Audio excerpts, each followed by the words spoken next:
Hello guys, welcome to scholar Alight.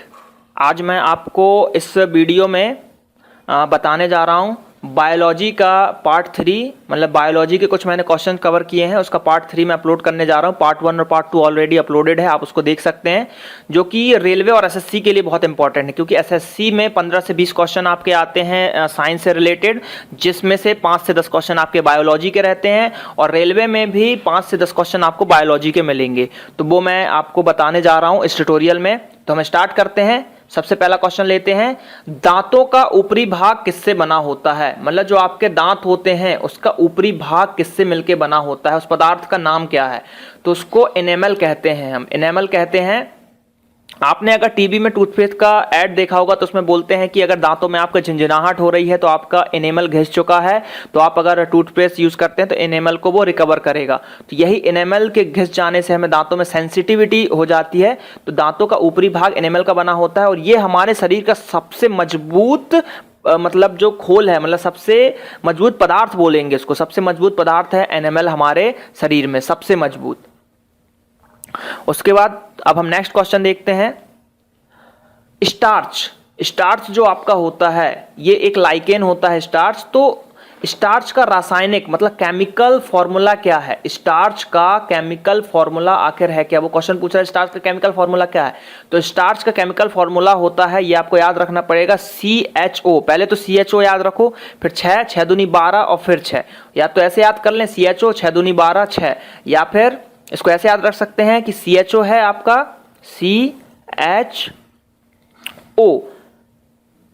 6 carbon 6 oxygen और 6 और 6 12। तो इस टाइप से भी आप याद रख सकते हैं, या फिर अगर सीधे आप याद रख सकते हैं C6H12O6 तो बहुत ही अच्छी बात है, क्योंकि ये पूछे जाते हैं क्वेश्चन अधिकतर। अगला देखते हैं नेक्स्ट क्वेश्चन, कार्बोहाइड्रेट का रासायनिक सूत्र क्या है? मतलब जो आपका कार्बोहाइड्रेट है उसका केमिकल फॉर्मूला क्या है कार्बोहाइड्रेट का? तो कार्बोहाइड्रेट का केमिकल फॉर्मूला होता है CH2O और whole twice, CH2O whole twice. तो ये आपको याद रखना पड़ेगा, CH2O होल ट्वाइस कार्बोहाइड्रेट का केमिकल फॉर्मूला है ये। अब देखते हैं कि वह कौन सा तत्व है, मतलब कौन से ऐसे एलिमेंट्स हैं या कैसे पदार्थ हैं जो दांतों को कठोर बनाते हैं, मतलब हार्ड बनाते हैं। कठोर का मतलब होता है हार्ड, कठोर का मतलब होता है हार्ड। तो दांतों को, अपने टीथ को जो कौन मतलब मजबूत बनाते हैं, कौन से तत्व? तो वो तत्व है फ्लोरीन। फ्लोरीन जो है आपके दांतों को कठोर बनाने का काम करते हैं। दांतों में पाया जाता है मेनली, अगर बात करें तो कैल्शियम और फास्फोरस, लेकिन जो ये आपका फ्लोरीन है ये दांतों को मजबूत बनाने का कार्य करता है। तो ये आपको याद रखना है, फ्लोरीन आपके दांतों को मजबूत बनाने का कार्य करता है।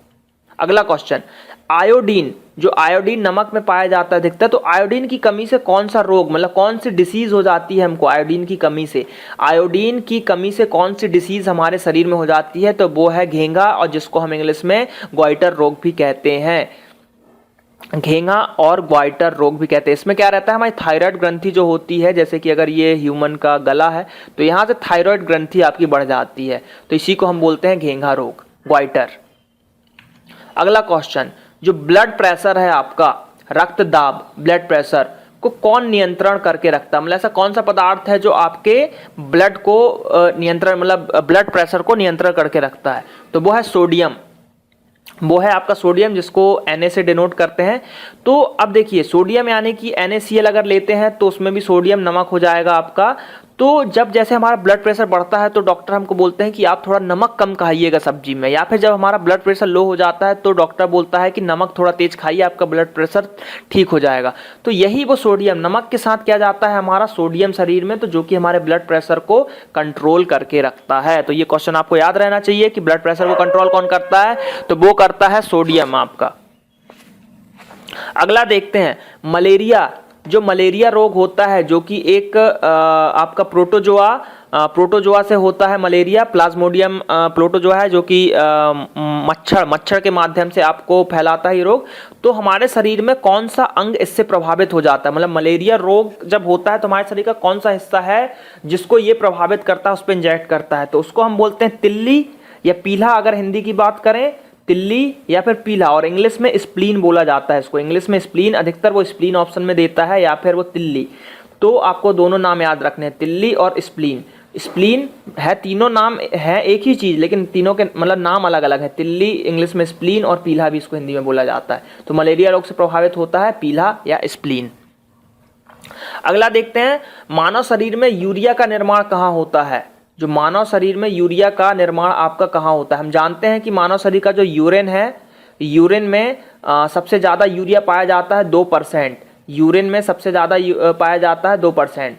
तो यूरिन से है, तो ये आपका यकृत यानी कि लिवर में इसका निर्माण होता है। मतलब यूरिया जो है आपके लिवर में होता है, लिवर में इसका मतलब निर्माण होता है। और लिवर जो है आपका सबसे बड़ी वो है ग्रंथि है, सबसे बड़ी ग्रंथि हो गई आपकी कौन सी? लिवर। अगला देखते हैं, मानव शरीर का ब्लड बैंक किसे कहा जाता है? अब मानव शरीर, ये आजकल क्वेश्चन ज्यादा पूछे जाने लगे हैं कि मानव शरीर का ब्लड बैंक किसे कहा जाता है, तो वो कहा जाता है स्प्लीन को। स्प्लीन को मानव शरीर का ब्लड बैंक कहा जाता है। तो ये आपको याद रखना है। अगला क्वेश्चन, विटामिन की खोज किसने करी? जो ये आपके ए बी सी डी इस टाइप के जो विटामिन है, इनकी खोज किसने करी? तो इसकी खोज करी है फंक ने। ये आपको याद रखना है कि विटामिन की खोज करी है फंक ने। अगला क्वेश्चन देखते हैं, रेनिन, थोड़ा ये टाइपिंग मिस्टेक हुआ है यहाँ पे, तो मैं बता देता हूँ इसको बोल के। जो रेनिन है वो हमारे शरीर के किस भाग से निकलता है? मतलब ये रेनिन एक प्रोटीन है, या फिर आप जो भी इसको बोलना चाहें, रेनिन एक मतलब पदार्थ है, या फिर एक मतलब रस टाइप का निकलता है हमारे शरीर में। तो जो ये दूध को पचाने में काम करता है, जो आपका मिल्क है, मिल्क को पचाने में काम करता है, तो ये हमारे शरीर के किस भाग से निकलता है? तो ये हमारे शरीर में स्टोमक यानी कि पेट, अमाशय में ये रेनिन निकलता है। और यही रेनिन मिल्क में मिलके हमारे मिल्क में मतलब जो दही को मतलब दही में कन्वर्ट करता है, और फिर ये पचाता है। तो ये आपको याद रखना है कि स्टोमक से निकलता है रेनिन। अगला क्वेश्चन, किडनी, जो आपकी किडनी है, वक्क, जिसको हिंदी में वक्क बोलते हैं और इंग्लिश में किडनी, तो इसकी यूनिट क्या है? मतलब उसको नापने की इकाई क्या है? तो किडनी को नापने की इकाई को नेफ्रॉन बोलते हैं हम। किडनी के नापने की इकाई को नेफ्रॉन बोला जाता है। तो ये आपको याद रखना है कि किडनी के नापने की यूनिट को हम नेफ्रॉन बोलते हैं। अगला क्वेश्चन, डार्विन का सिद्धांत क्या है? डार्विन का सिद्धांत है नेचुरल सिलेक्शन का। डार्विन का सिद्धांत है आपका नेचुरल सिलेक्शन का। तो ये आपको याद रखना है कि डार्विन का सिद्धांत आखिर है क्या? तो डार्विन का सिद्धांत है आपका नेचुरल सिलेक्शन का। अगला क्वेश्चन देखते हैं, मानव की उत्पत्ति किस युग में हुई या किस काल में हुई? मानव की उत्पत्ति किस युग या किस काल, किस एरा में हुई है मानव की उत्पत्ति? तो ये आपको डायरेक्ट याद करना पड़ेगा, प्लायोसीन एरा में आपके मानव की उत्पत्ति हुई है। और जो डायनासोर वगैरह थे वो जुरासिक एरा में आए थे। डायनासोर वगैरह जो थे आपके जुरासिक एरा में आए थे, और जो कि जुरासिक वर्ल्ड जो मूवी बनी है वो इसी के ऊपर बनी है। अगला क्वेश्चन देखते हैं, सबसे पहले मानव का विकास कहाँ हुआ था? मतलब जो मानव ने अपना वृद्धि या विकास करना स्टार्ट किया था, तो सबसे पहले कहाँ पे किया था, किस प्लेस पे किया था? तो मध्य एशिया में किया था। मध्य एशिया में उन्होंने मानव का विकास किया था। अब मानव के शरीर में कुल कितनी हड्डियां होती हैं? मानव के शरीर में टोटल कितने बोन्स होते हैं? टोटल कितने हड्डी को अगर इंग्लिश में बात करें तो कितने बोन्स होते हैं मानव शरीर में? तो ये 206 होते हैं। सबको पता है कि 206 हड्डियां होती हैं। लेकिन अगर शुरू की बात करें, गर्भावस्था से जैसे ही बच्चा निकलता है, मतलब 1 से 3 माह का जब वो रहता है, 1 से 3 माह का जब बच्चा रहता है, तो उस समय उसके शरीर में 300 के ऊपर मतलब 308 के करीब हड्डियां होती हैं जब वो गर्भावस्था से आपका निकलता है। फिर धीरे धीरे हड्डियां कमती जाती हैं और फिर वो 206 हो जाती हैं, इस टाइप से। अगला क्वेश्चन देखते हैं,